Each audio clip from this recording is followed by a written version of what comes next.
সারা দেশে কর্মসূচি হচ্ছে। সারা দেশের দলীয় কার্যালয়ে, ঢাকা কেন্দ্রীয় কার্যালয় সহ দলীয় পতাকা উত্তোলন করা হয়েছে।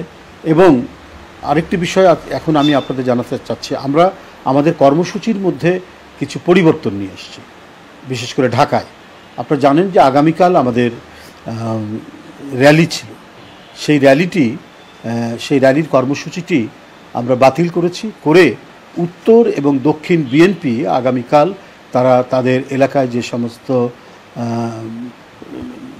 খাল নর্দমা রয়েছে সেটা পরিষ্কার পরিচ্ছন্ন করার অভিযানে তারা নামবে।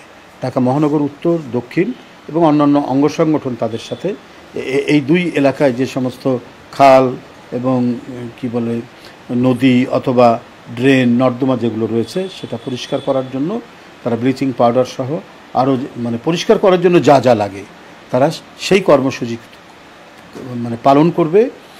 স্বেচ্ছাশ্রমের ভিত্তিতে নিজেরাই, কর্মীরাই এই কাজ করবে, কাউকে ভাড়া করে নিয়ে এসে তারা করবে না।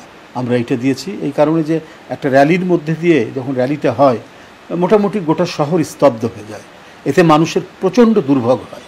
এই দুর্ভোগের কথা চিন্তা করেই আগামীকাল আমরা র্যালির যে কর্মসূচি সেটা আমরা বাদ দিয়ে আমরা এখন খাল নদী নালা যেগুলো রয়েছে সেগুলোকে সংস্কার করা, সেগুলোকে পরিষ্কার পরিচ্ছন্ন করা, এই কর্মসূচি গ্রহণ করা হয়েছে।